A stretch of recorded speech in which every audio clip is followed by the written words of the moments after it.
Este es otro episodio de Radio Literaria. Hoy, a petición de Natalia, leeremos El ahogado más hermoso del mundo, de Gabriel García Márquez. Lo leeremos de forma virtual. Empiezo.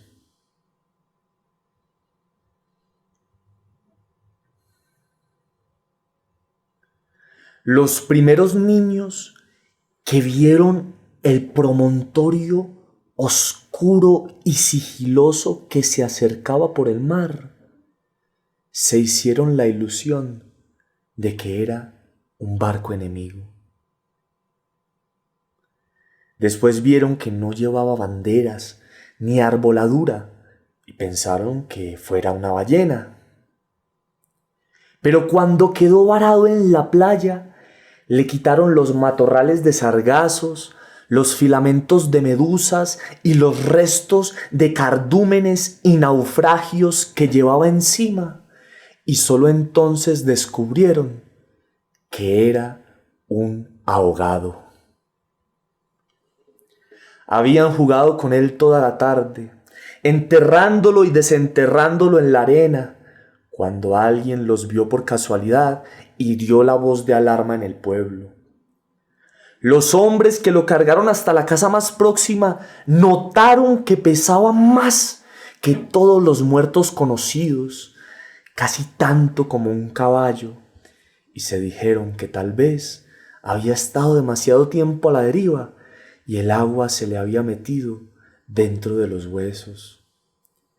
Cuando lo tendieron en el suelo, vieron que había sido mucho más grande que todos los hombres, pues apenas si cabía en la casa, pero pensaron que tal vez la facultad de seguir creciendo después de la muerte estaba en la naturaleza de ciertos ahogados.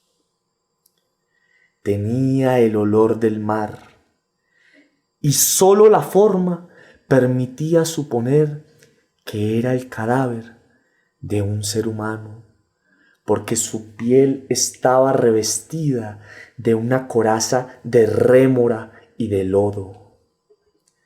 No tuvieron que limpiarle la cara para saber que era un muerto ajeno. El pueblo tenía apenas unas 20 casas de tablas, con patios de piedra sin flores, desperdigadas en el extremo de un cabo desértico.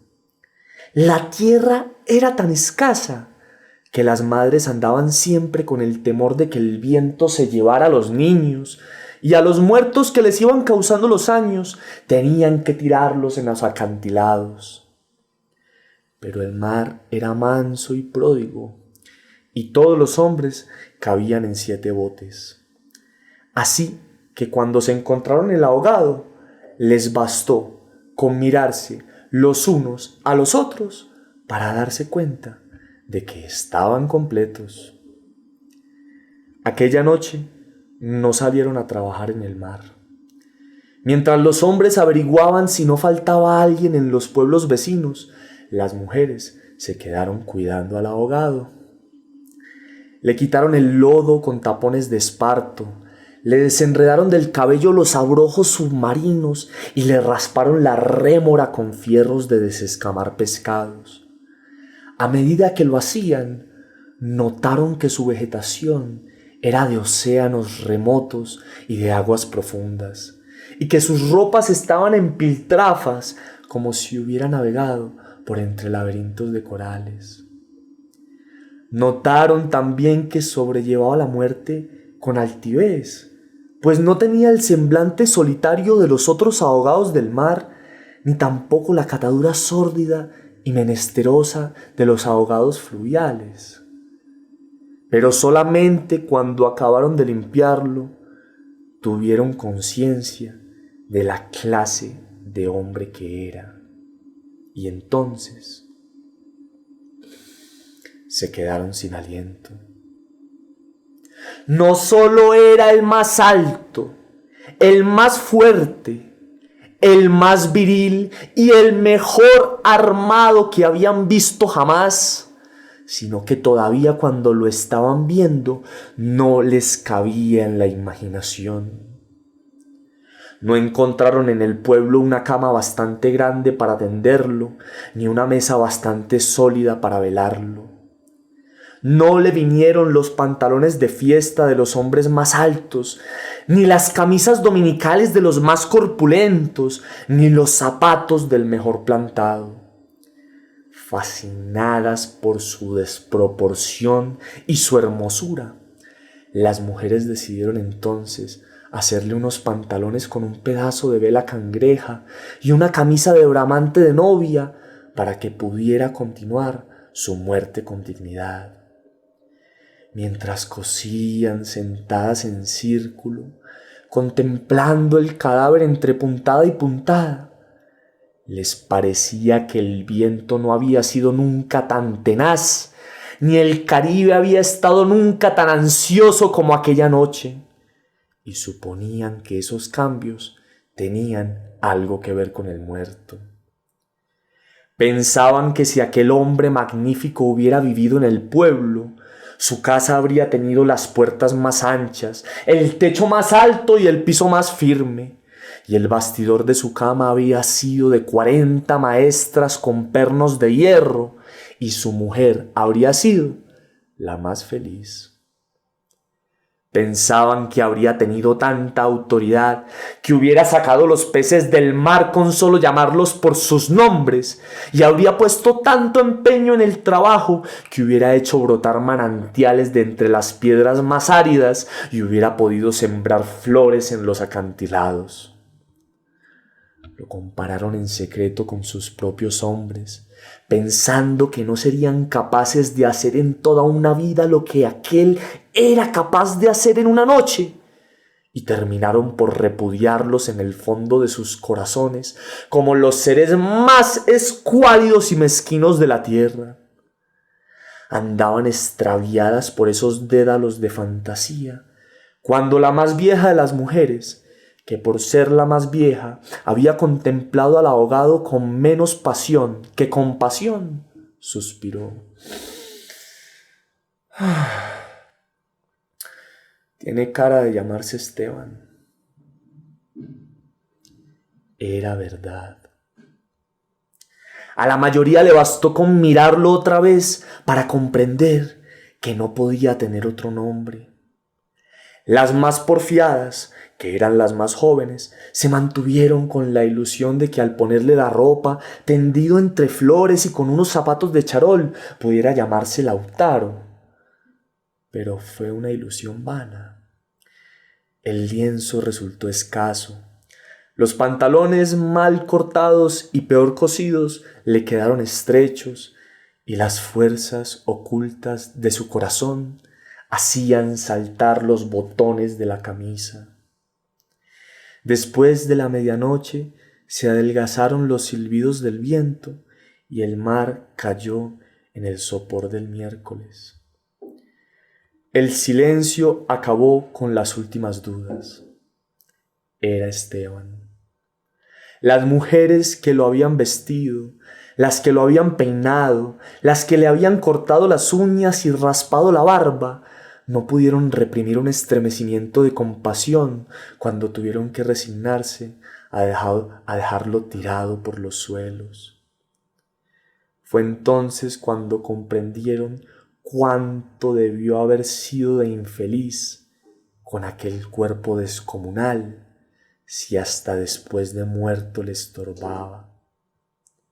Lo vieron condenado en vida a pasar de mediolado por las puertas, a descalabrarse con los travesaños, a permanecer de pie en las visitas sin saber qué hacer con sus tiernas y rosadas manos de buey de mar, mientras la dueña de casa buscaba la silla más resistente y le suplicaba muerta de miedo: «Siéntese aquí, Esteban, hágame el favor», y él recostado contra las paredes sonriendo: «No se preocupe, señora, así estoy bien», con los talones en carne viva y las espaldas escaldadas de tanto repetir lo mismo en todas las visitas: «No se preocupe, señora, si estoy bien», solo para no pasar vergüenza de desbaratar la silla.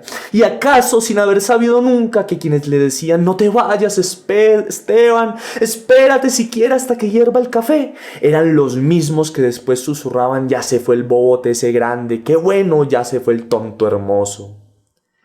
Esto pensaban las mujeres frente al cadáver un poco antes del amanecer. Más tarde, cuando le taparon la cara con un pañuelo para que no le molestara la luz, lo vieron tan muerto para siempre, tan indefenso, tan parecido a sus hombres, que se les abrieron las primeras grietas de lágrimas en el corazón. Fue una de las más jóvenes la que empezó a sollozar. Las otras, asentándose entre sí, pasaron de los suspiros a los lamentos, y mientras más sollozaban, más deseos sentían de llorar, porque el ahogado se les iba volviendo cada vez más Esteban, hasta que lo lloraron tanto que fue el hombre más desvalido de la tierra, el más manso y el más servicial, el pobre Esteban. Así que cuando los hombres volvieron con la noticia de que el ahogado no era tampoco de los pueblos vecinos, ellas sintieron un vacío de júbilo entre las lágrimas. ¡Ay, bendito sea Dios!, suspiraron. ¡Es nuestro! Los hombres creyeron que aquellos aspavientos no eran más que frivolidades de mujer. Cansados de las tortuosas averiguaciones de la noche, lo único que querían era quitarse de una vez el estorbo del intruso antes de que prendiera el sol bravo de aquel árido día y sin viento. Improvisaron unas angarillas con restos de trinquetes y botavaras y las amarraron con carlingas de altura para que resistieran el peso del cuerpo hasta los acantilados.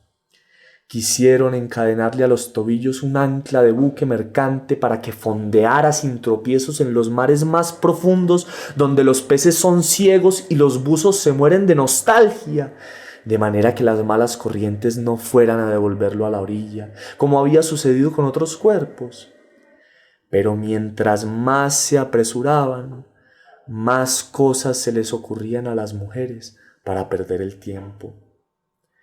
Andaban como gallinas asustadas picoteando amuletos de mar en los arcones, unas estorbando aquí porque querían ponerle al ahogado los escapularios del buen viento, otras estorbando allá para abrocharse una pulsera de orientación. Y al cabo de tanto, quítate de ahí, mujer, ponte donde no estorbes, mira que casi me haces caer sobre el difunto, a los hombres se les subieron al hígado las suspicacias y empezaron a rezongar que con qué objeto tanta ferretería de altar mayor para un forastero, si por muchos estoropeles y calderetas que llevara encima se lo iban a masticar los tiburones. Pero ellas seguían tripotando sus reliquias de pacotilla, llevando y trayendo, tropezando, mientras se les iba en suspiros lo que no se les iba en lágrimas. Así que los hombres terminaron por despotricar que de cuándo acá semejante alboroto por un muerto al garete, un ahogado de nadie, un fiambre de mierda. Una de las mujeres, mortificada por tanta insolencia, le quitó entonces al cadáver el pañuelo de la cara. Y también los hombres se quedaron sin aliento. Era Esteban. No hubo que repetirlo para que lo reconocieran. Si les hubieran dicho Sir Walter Raleigh, quizás hasta ellos se habrían impresionado con su acento de gringo, con su guacamayo en el hombro, con su arcabuz de matar caníbales. Pero Esteban solamente podía ser uno en el mundo. Y allí estaba tirado como un sábalo, sin botines, con unos pantalones de 7 mesino y esas uñas rocallosas que solo podían cortarse a cuchillo. Bastó con que le quitaran el pañuelo de la cara para darse cuenta de que estaba avergonzado, de que no tenía la culpa de ser tan grande, ni tan pesado, ni tan hermoso. Y si hubiera sabido que aquello iba a suceder, habría buscado un lugar más discreto para ahogarse. En serio, me hubiera amarrado yo mismo una áncora de galón en el cuello y hubiera trastabillado como quien no quiere la cosa en los acantilados para no andar ahora estorbando con este muerto de miércoles, como ustedes dicen, para no molestar a nadie con esta porquería de fiambre que no tiene nada que ver conmigo. Había tanta verdad en su modo de estar que hasta los hombres más suspicaces, los que sentían amargas las minuciosas noches del mar temiendo que sus mujeres se cansaran de soñar con ellos para soñar con los ahogados, hasta esos y otros más duros se estremecieron en los tuétanos con la sinceridad de Esteban. Fue así como le hicieron los funerales más espléndidos que podían concebirse para un ahogado expósito. Algunas mujeres que habían ido a buscar flores en los pueblos vecinos regresaron con otras que no creían lo que les contaban, y éstas se fueron por más flores cuando vieron al muerto y llevaron más y más hasta que hubo tantas flores y tanta gente que apenas si se podía caminar. A última hora les dolió devolverlo huérfano a las aguas y le eligieron un padre y una madre de entre los mejores, y otros se le hicieron hermanos, tíos y primos, así que a través de él todos los habitantes del pueblo terminaron por ser parientes entre sí. Algunos marineros que oyeron el llanto a distancia perdieron la certeza del rumbo, y se supo de uno que se hizo amarrar al palo mayor, recordando antiguas fábulas de sirenas. Mientras se disputaban el privilegio de llevarlo en hombros por la pendiente escarpada de los acantilados, hombres y mujeres tuvieron conciencia por primera vez de la desolación de sus calles, la aridez de sus patios, la estrechez de sus sueños frente al esplendor y la hermosura de su ahogado. Lo soltaron sin ancla para que volviera si quería y cuando lo quisiera, y todos retuvieron el aliento durante la fracción de siglos que demoró la caída del cuerpo hasta el abismo. No tuvieron necesidad de mirarse los unos a los otros para darse cuenta de que ya no estaban completos ni volverían a estarlo jamás. Pero también sabían que todo sería diferente desde entonces, que sus casas iban a tener las puertas más anchas, los techos más altos, los pisos más firmes, para que el recuerdo de Esteban pudiera andar por todas partes sin tropezar con los travesaños, y que nadie se atreviera a susurrar en el futuro: ya murió el bobote grande, qué lástima, ya murió el tonto hermoso, porque ellos iban a pintar las fachadas de colores alegres para eternizar la memoria de Esteban, y se iban a romper el espinazo excavando manantiales en las piedras y sembrando flores en los acantilados, para que los amaneceres de los años venturos, los pasajeros de los grandes barcos despertaran sofocados por un olor de jardines en alta mar, y el capitán tuviera que bajar de su alcázar con su uniforme de gala, con su astrolabio, su estrella polar y su ristra de medallas de guerra, y señalando el promontorio de rosas en el horizonte del Caribe, dijera en 14 idiomas: miren allá, donde el viento es ahora tan manso que se queda a dormir debajo de las camas, allá donde el sol brilla tanto que no saben hacia dónde girar los girasoles. Sí, allá, allá es el pueblo de Esteban.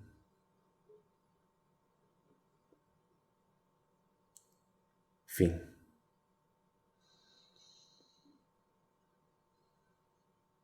(1968).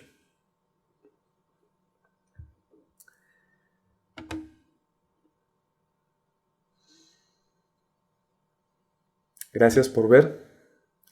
Pueden comentar, pueden hablar algo que leo después, que leemos en Radio Literaria después. Sería muy grato.